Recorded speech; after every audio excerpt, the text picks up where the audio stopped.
Hello everyone, this is Barcelona News World.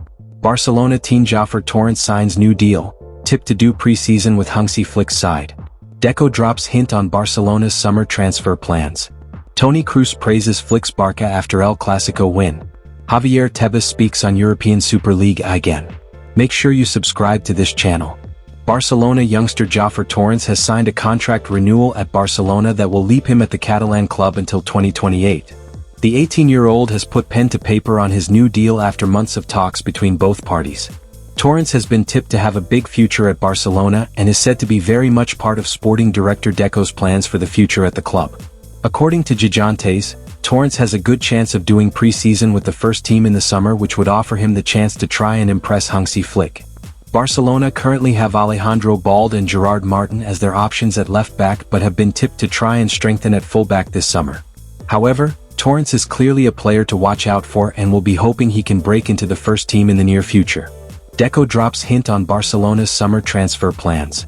Barcelona's sporting director has on Tuesday dropped something of a hint regarding the club's plans for the upcoming summer transfer window. This comes amid the suggestion that the Blaugrana are ready to seek out reinforcements out wide with a view to next season. Barcelona's wingers have of course proven themselves some of world football's very best this season. All told, across all competitions, the explosive pairing of Rafinha and Lamine Yamal have directly contributed to a staggering 99 goals. Evidently though, Hansi Flick and company are of the opinion that Barca do not boast sufficient cover for their two-star wide men. Speaking during an interview with ESPN on Tuesday, the aforementioned Deco was asked about the Blaugrana's plans for the summer ahead.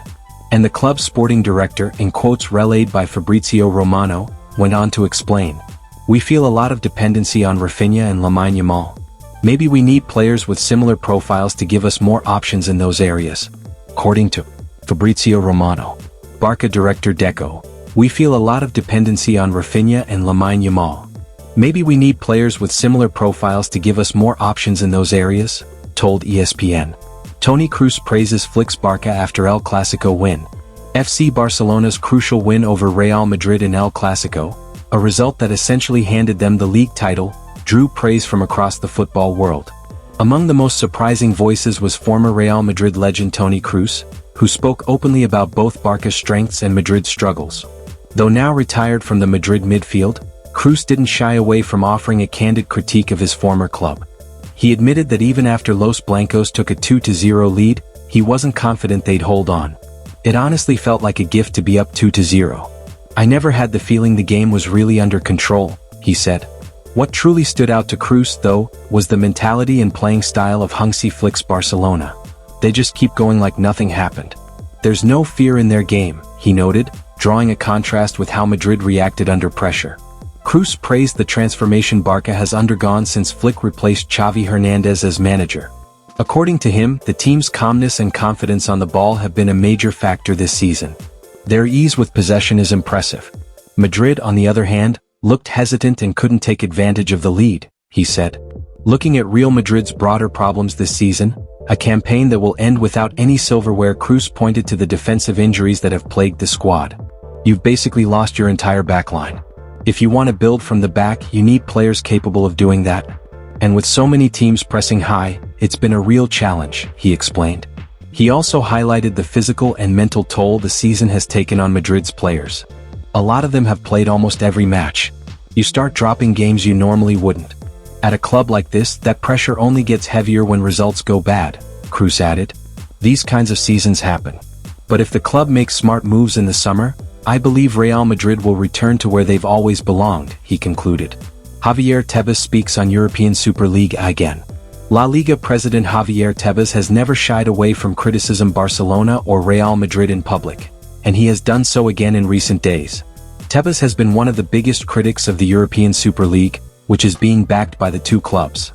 On every occasion possible he has condemned the planned competition, and as per Sport, he has now done so again. On this occasion he took aim at Real Madrid president Florentino Perez, while also explaining why the tournament would be detrimental for La Liga. The Super League comes from an A22 company. Really the one behind it is not Real Madrid as a club, but Florentino Perez, its president. He is the one who leads it. There was a ruling by the CGU, which condemns UEFA and FIFA of dominant position, but it must be analyzed well. It represents a before and after for professional football. In Europe there are more than 40 professional leagues, more than 75,140 workers, more than 68,000 players and audiovisual revenues of 20,000 million that are distributed, and all this is at risk. If the Super League were implemented in Spain, we would earn 1.16 billion euros less, 32%. Tebas believes Barcelona are guilty in the Negreira case.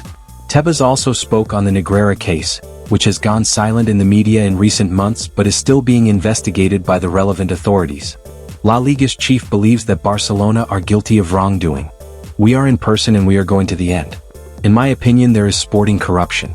I have already said it. Referees were not bought, but if they tried to influence the promotions of referees, it is corruption. Since the Negreira case broke over 2 years ago, Barcelona have maintained that they have committed no wrongdoing in the matter. For now, the authorities have yet to decide whether this stance is right or wrong. Seeing you on next video.